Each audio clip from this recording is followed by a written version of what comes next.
Minsan sa buhay kahit gaano ka kabait, minsan kahit gaano ka kamaalaga, minsan kahit gaano ka magmahal ay hindi pa rin sapat sa mga ilang tao.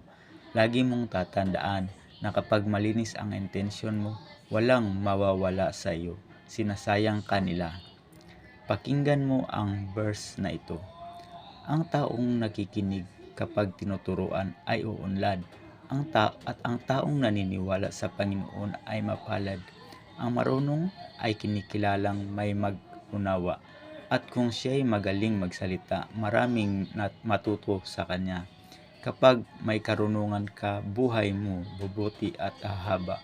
Ngunit kung hangal ka, paparusahan ka dahil sa iyong kahangalan.